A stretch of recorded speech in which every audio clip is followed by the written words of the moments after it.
이야기 고수가 들려드리는 옛날 이야기. 별이 빛나는 밤에 경상도 안동에 허선비가 살고 있었는데 학문이 깊고 행동과 예절이 바르며 의리와 원칙을 지키는 고결한 인품을 지녔습니다. 그러나 벼슬을 하지 못한 데다 물려받은 재산도 없고 땅 한 빼기도 없으니 살림이 무척 공공했습니다.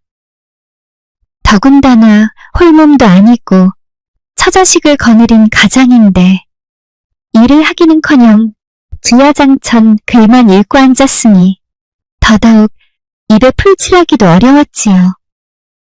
몸이 약한 아내와 어린 두 아들은 늘 배가 고팠습니다. 어느 날 아픈 아내가 겨우 자리 털고 일어나 앉더니 남편 허선비에게 부탁했습니다. 여보, 제가 친정집 형제들에게 서정해 왕골이라도 얻어오면 자리라도 짜서 팔아볼까요? 내 명색이 그래도 양반인데 그런 천한 일을 해야겠어? 그럼 어찌합니까? 항아리에 보리 한 톨이 없으니 말입니다. 자리라도 짜 생계를 이어야 하지 않겠습니까? 허선비는 한숨을 내쉬며 읽던 서책을 덮고 눈을 지그시 감아 머리를 굴렸으나 도통 아내 말을 거절할 재간이 없었지요. 할 수 없이 호구지책으로 자리를 짜기 시작했습니다. 그래도 양반이라는 자존심만은 지키려는 듯 양반들이 주로 집안에서만 쓰는 모자인 사방관을 쓰고 앉아 고드렛 돌에 날줄을 감아두고 왕골 가닥을 더하고 고드렛 돌을 앞뒤로 옮겨가며 자리를 짰습니다. 이 일은 주로 집안에서만 이루어지기 때문에 체면을 유지하면서 돈도 벌 수 있는 일이기에 시작하기는 했으나 암만 생각해도 이런 처지에 몰리는 자신이 참으로 한심하기 짝이 없었습니다. 선비다운 풍모에서 거리가 멀어지고 품격이 손상되는 것은 이 자리 짜는 일이 가장 심한 것 같았지요. 나는 한문을 읽고 쓸 줄도 알지. 친구들과 어울리면 한시도 지을 줄 알며 더구나 소화까지 익혀서 점잖은 말과 행동이 몸에 밴 양반 아닌가. 그런 내가 이런 자리나 짜고 있다니. 이렇게 일생을 마친다면 참으로 서글픈 일이 아닐 수 없구나. 입 밖으로는 이런 말을 안 내었지만 허선비 생각처럼 그렇게 점잖고 고고하게 살아가는 양반임을 주장하려면 그 기반이 있어야 하는데 그것은 바로 토지가 있어야 하고 노비가 있어야 했습니다. 그러나 허선비는 당연히 둘 다 없었지요. 또한 양반다움을 나타내려면 조상의 제사를 지내고 손님 접대를 반드시 해야 했는데 경제 능력이 한 푼도 없어 먹을 것도 없는 허선비로서는 언감생심 말도 안 되는 것이었습니다. 옛말에 목구멍이 포도청이란 말이 있는데 이는 너무 가난하다 보면 법에 어긋나는 일을 하게 되어 포도청에 끌려간다는 뜻이지요. 그러나 정직한 허선비는 배고프다고 아무 나쁜 짓이라도 하려는 그런 잘못된 생각은 꿈에도 해본 적 없는 사람이었습니다.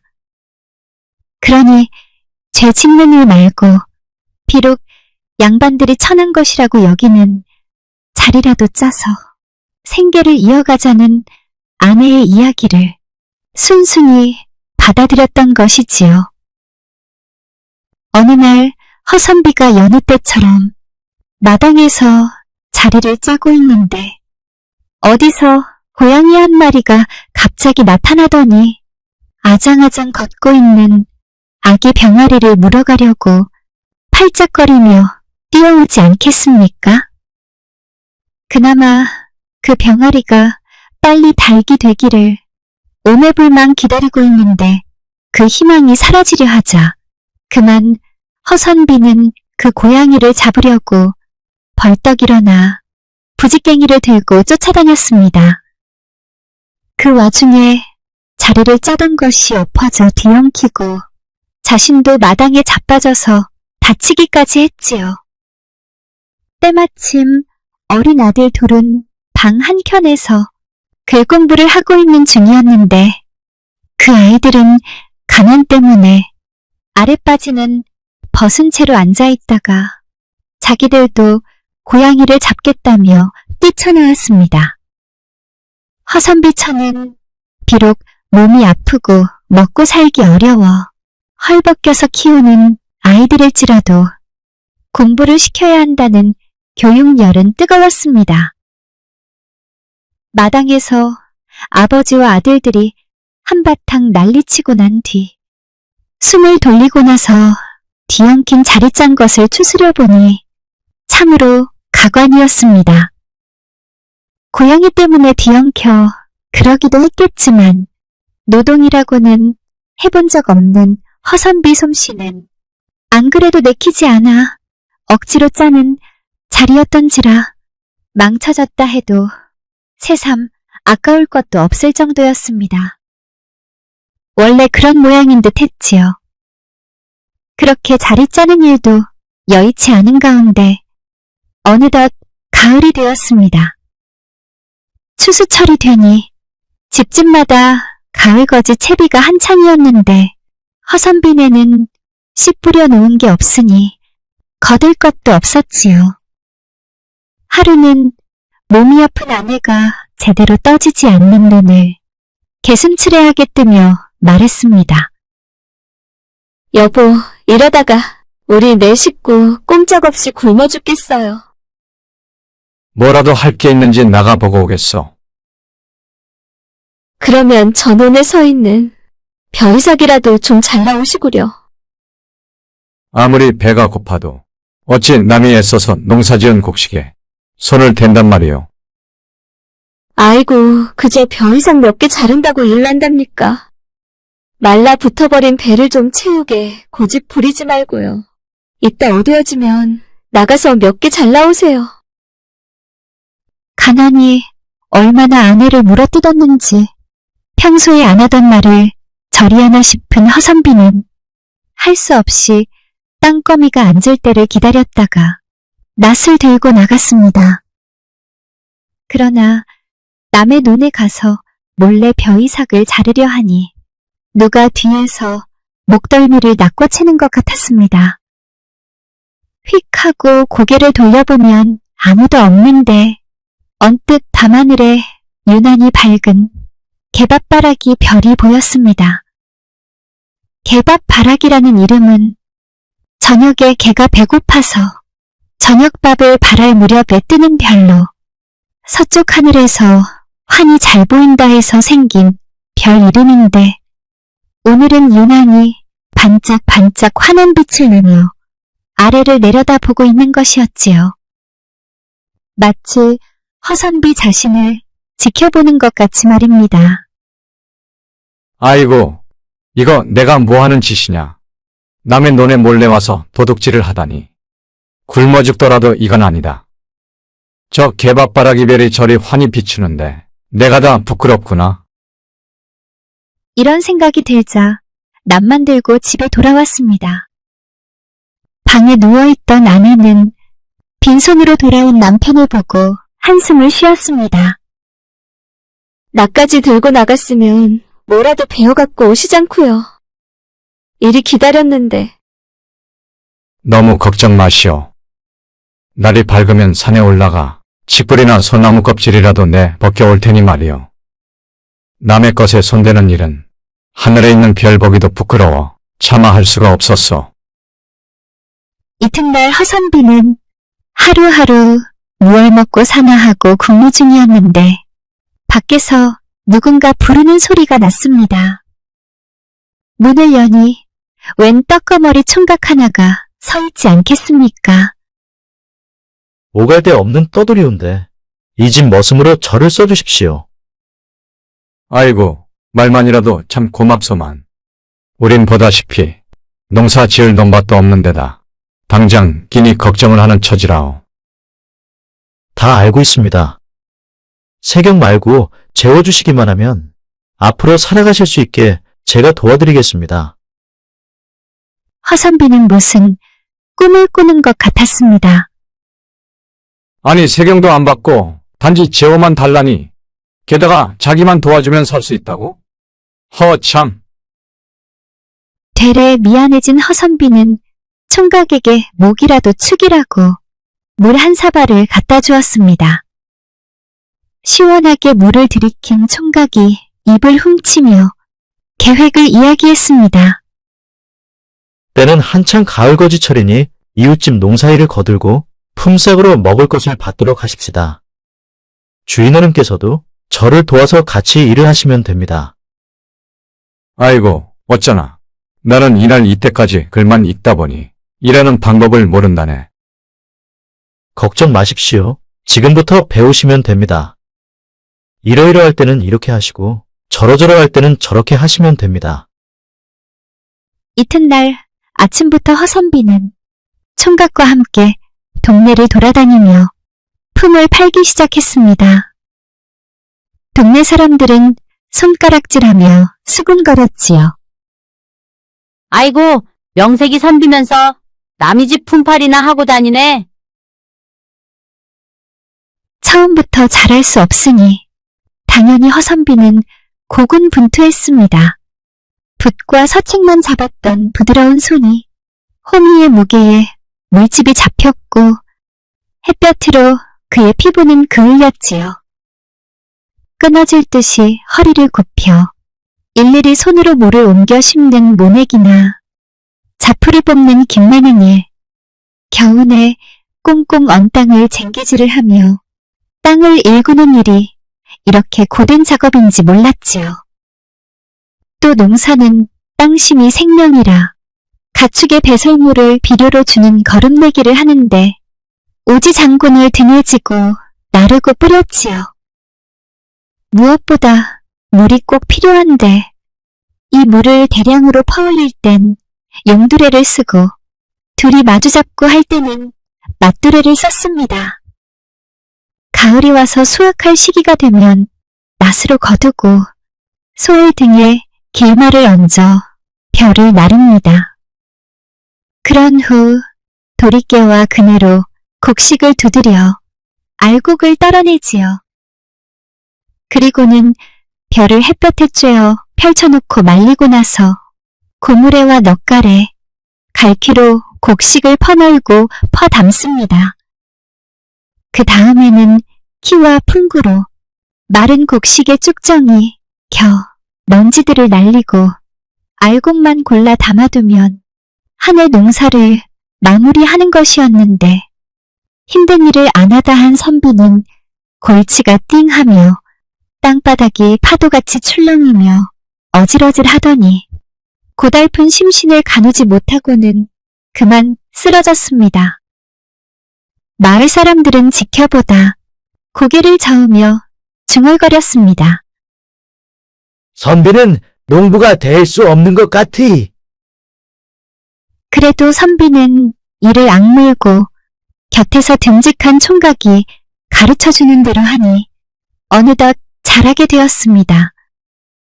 하루 종일 등이 휘어지게 일하고 저녁에는 밥숟가락 놓기 무섭게 쓰러져 자고 또 다음날 아침에 새벽같이 일어나 소처럼 일했지요. 그렇게 하다 보니 그해 겨울에는 장작이라도 방에 지필 수 있었습니다. 봄은 새 생명이 움트는 희망의 계절이라지만 당시에는 절망의 계절이었지요. 곡간이 바닥나 줄인 배를 움켜쥔 사람, 화사한 봄꽃 아래 걸식하며 떠도는 사람들, 그렇게 태산보다 높다는 보릿고개를 넘겨야 했었는데 허선비네는 다행히 배를 골지는 않게 되었습니다. 어느 날 총각은 선비에게 자신있게 말했습니다. 이제부터는 직접 농사를 지어보세요. 땅도 없는 내가 어찌 주변에 노는 땅이나 여기저기 못 쓰게 된 땅을 빌리고 얻어서 논밭을 일구시면 됩니다. 총각이 일러주는 대로 허선비는 태어나서 처음 제 손으로 밭을 갈아 씨를 뿌리고 거름을 주고 김을 매며 억척같이 일했습니다. 총각은 밤낮으로 선비에게 일하는 법을 가르쳐 줄 뿐만 아니라 제 몸을 아끼지 않고 자기 일처럼 진심이었습니다. 늦게나마 농사일에 재미를 들인 허선비도 몸이 부서져라 하며 죽자사자 일을 했습니다.